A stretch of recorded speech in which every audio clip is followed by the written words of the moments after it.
അന്ത്യശാസനം നൽകാൻ അമേരിക്ക ആരാണ് എന്ന ചോദ്യമാണ് റഷ്യയിൽ നിന്നും ഉയർന്നിരിക്കുന്നത്. റഷ്യ ഉക്രൈൻ യുദ്ധത്തിൽ പെട്ടെന്നൊരു തീർപ്പ് കൽപ്പിക്കാൻ കിണഞ്ഞ് ശ്രമിക്കുന്ന അമേരിക്കയുടെ കാലയിൽ വാരി നിലത്തടിക്കുന്ന നടപടിയാണ് റഷ്യ ഇപ്പോൾ സ്വീകരിക്കുന്നത്. അത്രയും അമേരിക്കൻ തെരഞ്ഞെടുപ്പിൽ പോലും മുഖ്യ വിഷയമായി അവതരിപ്പിച്ച യുദ്ധം ഒന്നും ചെയ്യാനാകാതെ വന്നപ്പോൾ റഷ്യയെ ഭീഷണിപ്പെടുത്താമെന്നാണ് അമേരിക്ക കരുതിയതെങ്കിൽ നിങ്ങൾക്ക് തെറ്റി. റഷ്യയുടെ ഭാഷയിൽ തന്നെ പറയുകയാണെങ്കിൽ ഇറാനോ ഇസ്രായേലോ ഒന്നുമല്ല റഷ്യ. ലോകത്ത് ഏറ്റവും കൂടുതൽ ആണവായുധ ശേഖരമുള്ള ഏത് രാജ്യത്തിനോടും മുട്ടാൻ തക്ക ആയുധങ്ങൾ കൈവശമുള്ള ഭൂമിയിലെ വലിയ സാമ്രാജ്യമാണ് പുടിൻ്റേത്. ഈ കാര്യം അമേരിക്ക ഓർത്താൽ വളരെ നന്നാകും. നമുക്ക് വിശദമായി കാര്യങ്ങൾ മനസ്സിലാക്കാം. അതിനു മുൻപ് ഒരു ചോദ്യം നിങ്ങളോട് ചോദിക്കട്ടെ. ഇന്നത്തെ അമേരിക്കയ്ക്ക് റഷ്യയോട് മുട്ടി നിൽക്കാൻ സാധിക്കുമെന്ന് നിങ്ങൾക്ക് തോന്നുന്നുണ്ടോ? നിങ്ങളുടെ അഭിപ്രായം എന്ത് തന്നെയായാലും കമന്റ് ചെയ്യൂ. നമുക്ക് നേരെ വീഡിയോയിലേക്ക് വരാം. ട്രംപിന്റെ ഭരണകാലത്ത് അദ്ദേഹത്തിന്റെ അന്ത്യശാസനങ്ങളും അതുപോലെ തന്നെ നയതന്ത്ര നീക്കങ്ങളും ലോക രാഷ്ട്രീയത്തിൽ വലിയ ചർച്ചയായിട്ടുള്ള കാര്യമാണ്. അടുത്ത 10 മുതൽ 12 ദിവസത്തിനുള്ളിൽ റഷ്യ ഉക്രൈൻ യുദ്ധം അവസാനിപ്പിച്ചിട്ടില്ലെങ്കിൽ പുതിയ ഉപരോധങ്ങളും വ്യാപാര നിയന്ത്രണങ്ങളും ഏർപ്പെടുത്തുമെന്ന അദ്ദേഹത്തിന്റെ ഏറ്റവും പുതിയ പ്രഖ്യാപനം ഒരു ശക്തമായ നയതന്ത്ര നീക്കമായി തോന്നാമെങ്കിലും യഥാർത്ഥത്തിൽ ഒരു രാഷ്ട്രീയ സ്റ്റണ്ടിനോടാണ് സാമ്യം തോന്നുന്നത്. ട്രംപിന്റെ ഭരണത്തിന്റെ സവിശേഷതയാണ് ഇത്തരം അന്ത്യശാസനങ്ങൾ എന്ന കാര്യം എല്ലാവർക്കും അറിയുന്നതാണ്. എന്നാൽ ഈ ഭീഷണികൾ പലപ്പോഴും ഫലപ്രദമാകാതെ പോകുന്നു എന്നതാണ് യാഥാർത്ഥ്യം. റഷ്യൻ പ്രസിഡന്റ് വ്ളാഡിമിർ പുടിൻ ഈ ഭീഷണികളോട് മൗനം പാലിക്കുമ്പോൾ റഷ്യൻ സുരക്ഷാ കൗൺസിൽ ഡെപ്യൂട്ടി ചെയർമാൻ ദിമിത്രി മെദ്വേവ് ശക്തമായാണ് പ്രതികരിച്ചത്. ഇസ്രായേലോ ഇറാനോ അല്ല, റഷ്യയാണ് എന്ന അദ്ദേഹത്തിന്റെ പ്രസ്താവന ട്രംപിന്റെ ഭീഷണികൾ റഷ്യയിൽ വിലപ്പോവില്ലെന്നും ഇത്തരം നീക്കങ്ങൾ അമേരിക്കയും റഷ്യയും തമ്മിലുള്ള നേരിട്ടുള്ള യുദ്ധത്തിലേക്ക് നയിച്ചേക്കാമെന്ന മുന്നറിയിപ്പാണ് നൽകുന്നത്. ട്രംപിന്റെ ഈ ഏകപക്ഷീയ നീക്കങ്ങൾക്കിടയിൽ യൂറോപ്യൻ യൂണിയൻ ഉക്രൈനിലുള്ള 1.5 ബില്യൺ യൂറോ ധനസഹായം വെട്ടിക്കുറച്ചത് അമേരിക്കൻ നയങ്ങളോടുള്ള പരോക്ഷ പ്രതിഷേധമായി വ്യാഖ്യാനിക്കപ്പെടുന്നു. ഉക്രൈനിലെ അഴിമതി വിരുദ്ധ പരിഷ്കാരങ്ങളിലെ പരാജയമാണ് ഈ കുറവിന് കാരണമായി EU ആരോപിക്കുന്നത്. എന്നാൽ യൂറോപ്പിലെ സാമ്പത്തിക പ്രതിസന്ധി, വിലക്കയറ്റം, ഊർജ്ജക്ഷാമം, യുദ്ധക്ഷീണം എന്നിവയാണ് ഈ തീരുമാനത്തിന്റെ പിന്നിലെ യഥാർത്ഥ കാരണങ്ങൾ. യൂറോപ്യൻ ജനതയിൽ ഉക്രൈനുള്ള തുടർച്ചയായ ധനസഹായത്തിനെതിരെ അതൃപ്തി വളരുകയാണ്. ഈ പശ്ചാത്തലത്തിൽ യൂറോപ്യൻ യൂണിയന്റെ തീരുമാനം അമേരിക്കൻ നേതൃത്വത്തോടുള്ള വിശ്വാസക്കുറവിന്റെ പ്രതിഫലനമാണ്. ട്രംപിന്റെ അമേരിക്ക ഫസ്റ്റ് എന്ന നയം നാറ്റോയുമായോ യൂറോപ്യൻ യൂണിയനുമായോ കൂടിയാലോചിക്കാതെ എടുക്കുന്ന ഏകപക്ഷീയ തീരുമാനങ്ങൾ സഖ്യകക്ഷികളിൽ അതൃപ്തി വളരെ രീതിയിൽ വളർത്തിയിട്ടുണ്ട്. ട്രംപിന്റെ നയങ്ങൾ റഷ്യ ഉക്രൈൻ യുദ്ധത്തിൽ ശക്തമായ ഇടപെടൽ എന്ന നിലയിൽ അവതരിപ്പിക്കപ്പെടുമെങ്കിലും വിമർശനാത്മകമായി വിലയിരുത്തുമ്പോൾ അവ നയതന്ത്ര പരാജയമാണ് എന്ന് നമുക്ക് മനസ്സിലാക്കാവുന്നതാണ്. ഒന്നാമതായി, ട്രംപിന്റെ അന്ത്യശാസനങ്ങൾ റഷ്യയെ ഭയപ്പെടുത്തുന്നതേയില്ല.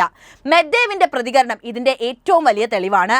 ട്രംപ് ഉയർത്തുന്ന ഇത്തരം ഭീഷണികളൊക്കെ നിന്റെ ഭീഷണി ഇവിടെ വില പോവില്ല എന്ന നിലപാടോടെ തള്ളിക്കളയുകയാണ് ഇപ്പോൾ ചെയ്യുന്നത്.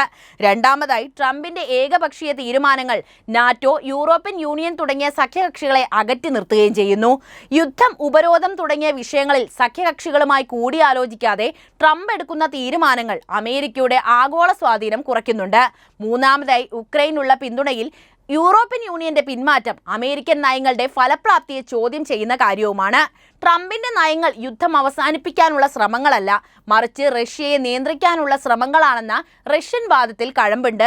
ട്രംപിന്റെ ഭീഷണികൾ, റഷ്യയുടെ കൂസലില്ലായ്മ, യൂറോപ്യൻ യൂണിയന്റെ പിന്മാറ്റം എന്നിവ കൂട്ടി വായിക്കുമ്പോൾ അമേരിക്കയുടെ ആഗോള നേതൃത്വം പരുങ്ങലിലാണ് എന്ന് നമുക്ക് വ്യക്തമാകാവുന്നതാണ്. പണ്ടത്തെ പോലെ ലോകത്തിന്റെ നാഥൻ എന്ന അമേരിക്കൻ മോഹം ഇന്ന് വെറും വ്യാമോഹമായി മാറുകയാണ്. ട്രംപിന്റെ നയങ്ങൾ ഇനിയും തുടർന്നാൽ നാറ്റോയുടെയും യൂറോപ്യൻ യൂണിയന്റെയും പിന്തുണയില്ലാത്ത അമേരിക്ക ഒറ്റപ്പെടാനുള്ള സാധ്യത വർദ്ധിക്കുകയാണ് ഉണ്ടാവുക. മെദ്വേവിന്റെ മുന്നറിയിപ്പ് നിസ്സാരമായിട്ട് തള്ളിക്കളയാനാകില്ല. ട്രംപിന്റെ അന്ത്യശാസനങ്ങൾ അമേരിക്കയ്ക്ക് തന്നെ ഭീഷണിയാകാം. ഈ സാഹചര്യത്തിൽ അമേരിക്കയുടെ ആഗോള സ്വാധീനം നിലനിർത്താൻ ട്രംപ് സഖ്യകക്ഷികളുമായി കൂടുതൽ ഏകോപനത്തോടെ പ്രവർത്തിക്കേണ്ട ഘട്ടത്തിലാണ് ഇങ്ങനെയൊക്കെ പറയുന്നത്. അല്ലാത്ത പക്ഷം വടി കൊടുത്ത് അടി വാങ്ങുന്ന അവസ്ഥയിൽ നിന്ന് അമേരിക്കയ്ക്ക് ഒരു മോചനവും ഉണ്ടാകില്ല എന്നത് തീർത്ത് പറയാം. അമേരിക്കയുടെ റഷ്യ ഉക്രൈൻ യുദ്ധത്തിലെ അമിതമായ ഇടപെടൽ, പ്രത്യേകിച്ച് ഡൊണാൾഡ് ട്രംപിന്റെ ഭരണകാലത്ത് ലോകരാഷ്ട്രത്തിൽ വലിയ രീതിയിൽ ചർച്ചയായിട്ടുണ്ട്. ഈ ഇടപെടലിന്റെ പിന്നിലെ കാരണങ്ങളും അതിന്റെ പ്രത്യാഘാതങ്ങളും വിമർശനാത്മകമായി വിശകലനം ചെയ്യുമ്പോൾ വില്ലന്റെ സ്ഥാനത്ത് നിൽക്കുന്നത് അമേരിക്ക തന്നെയാണ്. ട്രംപിന്റെ നയങ്ങൾ അമേരിക്കയുടെ ആഗോള നേതൃത്വത്തെ ശക്തിപ്പെടുത്തുന്നതിനോ ദുർബലമാക്കുന്നതിനോ ഇടയാക്കുന്നുണ്ടോ എന്ന ചോദ്യമാണ് ഇവിടെ ഉയർന്നത്. ട്രംപിന്റെ ഭരണത്തിൽ റഷ്യ ഉക്രൈൻ യുദ്ധത്തിലെ അമേരിക്കയുടെ ഇടപെടൽ ഭീഷണികളിലൂടെയും ഉപരോധങ്ങളിലൂടെയും പ്രകടമാണ്. ഉദാഹരണത്തിന് 10 മുതൽ 12 ദിവസത്തിനുള്ളിൽ റഷ്യ യുദ്ധം അവസാനിപ്പിച്ചിട്ടില്ലെങ്കിൽ പുതിയ ഉപരോധങ്ങളും വ്യാപാര നിയന്ത്രണങ്ങളും ഏർപ്പെടുത്തുമെന്ന ട്രംപിന്റെ അന്ത്യശാസനം അമേരിക്കയുടെ ശക്തി പ്രകടിപ്പിക്കാനുള്ള ശ്രമമായി തോന്നാമെങ്കിലും യഥാർത്ഥത്തിൽ ഒരു രാഷ്ട്രീയ നാടകമാണ് ട്രംപ് കളിക്കുന്നത്. അമേരിക്കയുടെ അമിത ഇടപെടലിന്റെ ഒരു പ്രധാന കാരണം ആഗോള ശക്തിയായി തുടരാനുള്ള അമേരിക്കയുടെ അടങ്ങാത്ത മോഹമാണ്. ട്രംപിന്റെ അമേരിക്ക ഫസ്റ്റ് എന്ന നയം റഷ്യയെ നിയന്ത്രിക്കുക എന്ന ലക്ഷ്യത്തോടെ ഉക്രൈനെ പിന്തുണയ്ക്കുന്നതിൽ നിന്ന് ഊന്നൽ നൽകുന്നു. എന്നാൽ ഈ നയം റഷ്യയെ ഭയപ്പെടുത്തുന്നതിന് പകരം അവരുടെ പ്രതിരോധത്തെ ശക്തിപ്പെടുത്തുകയാണ് ചെയ്തത്. റഷ്യൻ സുരക്ഷാ കൗൺസിൽ ഡെപ്യൂട്ടി ചെയർമാൻ ദിമിത്രി മെദ്വേവിന്റെ ഇസ്രായേലോ ഇറാനോ അല്ല, ഇത് റഷ്യയാണ് എന്ന പ്രസ്താവന ട്രംപിന്റെ ഭീഷണികൾ റഷ്യയിൽ വിലപ്പോവില്ലെന്നും ഇത് നേരിട്ടുള്ള യുദ്ധത്തിലേക്ക് നയിച്ചേക്കാമെന്ന മുന്നറിയിപ്പാണ് നൽകുന്നത്. റഷ്യയുടെ ഈ കൂസലില്ലായ്മ ട്രംപിന്റെ തന്ത്രങ്ങളുടെ ദൗർബല്യത്തെയാണ് വ്യക്തമാക്കുന്നത്. ട്രംപിന്റെ ഏകപക്ഷീയ തീരുമാനങ്ങൾ നാറ്റോ, യൂറോപ്യൻ യൂണിയൻ തുടങ്ങിയ സഖ്യകക്ഷികളുമായി കൂടിയാലോചിക്കാതെ എടുക്കുന്നത് അമേരിക്കയെ ഒറ്റപ്പെടുത്തുന്നതിന് കാരണമായിട്ടുണ്ട് എന്ന് പറഞ്ഞല്ലോ. ഉക്രൈനിൽ നിന്ന് 1.5 ബില്യൺ യൂറോ ധനസഹായം വെട്ടിക്കുറച്ചത് ഉക്രൈന്റെ അഴിമതി വിരുദ്ധ പരിഷ്കാരങ്ങളിലെ പരാജയം ആരോപിച്ചാണ്. എന്നാൽ യൂറോപ്പിലെ വിലക്കയറ്റം, ഊർജ്ജ പ്രതിസന്ധി, യുദ്ധക്ഷീണം എന്നിവയാണ് ഈ തീരുമാനത്തിന് പിന്നിലെ യഥാർത്ഥ കാരണങ്ങൾ. യൂറോപ്യൻ യൂണിയന്റെ ഈ നീക്കം അമേരിക്കൻ നേതൃത്വത്തോടുള്ള വിശ്വാസക്കുറവിന്റെ പ്രതിഫലനവുമാണ്.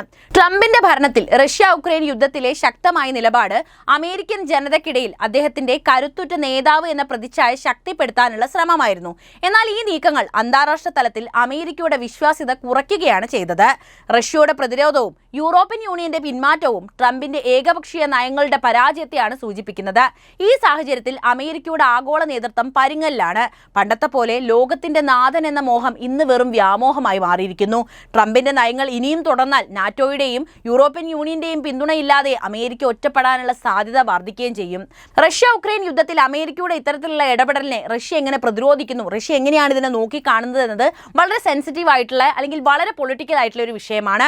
2022 ഫെബ്രുവരി 24 റഷ്യ ഉക്രൈനിൽ സ്പെഷ്യൽ മിലിറ്ററി ഓപ്പറേഷൻ എന്ന പേര് നൽകി ആക്രമണം ആരംഭിച്ചത് മുതൽ അമേരിക്ക ഉക്രൈന് സൈനിക, സാമ്പത്തിക, മാനുഷിക സഹായങ്ങൾ നൽകി റഷ്യക്കെതിരെ ശക്തമായ നിലപാട് സ്വീകരിച്ചിട്ടുണ്ട്.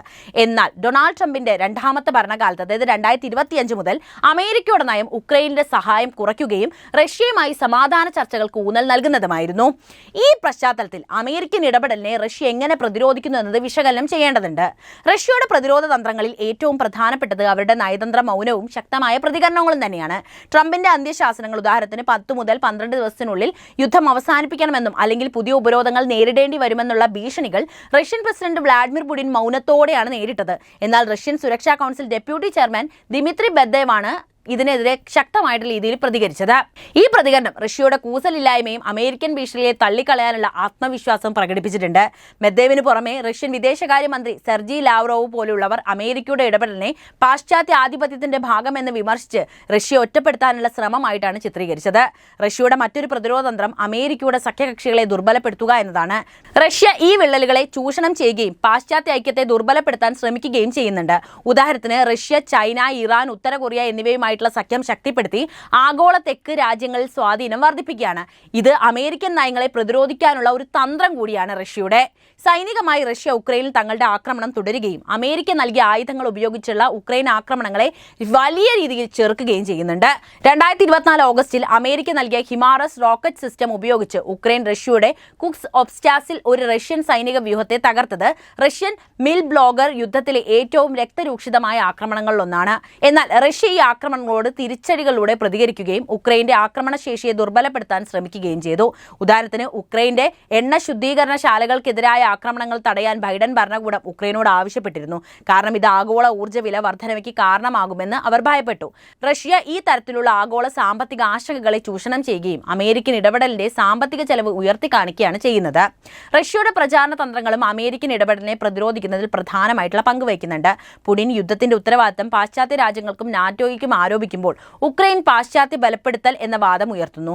ഈ വാദം ആഗോള തെക്ക് രാഷ്ട്രങ്ങളിലും അതുപോലെ പാശ്ചാത്യ വിരുദ്ധ വികാരമുള്ള ജനവിഭാഗങ്ങളിലും സ്വാധീനം ചെലുത്താൻ ശ്രമിക്കുന്നതാണ്. എന്തായാലും അമേരിക്കൻ പ്രസിഡന്റ് ഡൊണാൾഡ് ട്രംപിന്റെ ഇത്തരത്തിലുള്ള ഭീഷണികളൊന്നും ഏൽക്കാൻ പോകുന്നില്ല എന്നത് പകൽ പോലെ വ്യക്തമാകുന്ന കാര്യമാണല്ലേ. അപ്പം ഈ വിഷയത്തിൽ നിങ്ങളുടെ നിലപാട് എന്താണെന്ന് അറിയാൻ താല്പര്യമുണ്ട്. എന്ത് തന്നെയായാലും കമന്റ് ചെയ്യുക. ഒപ്പം ഈ അറിവുകൾ എല്ലാവരിലേക്കും എത്താൻ വീഡിയോ ഒന്ന് ലൈക്ക് ചെയ്യാനും ഷെയർ ചെയ്യാനും പ്രത്യേകം ശ്രദ്ധിക്കുമല്ലോ.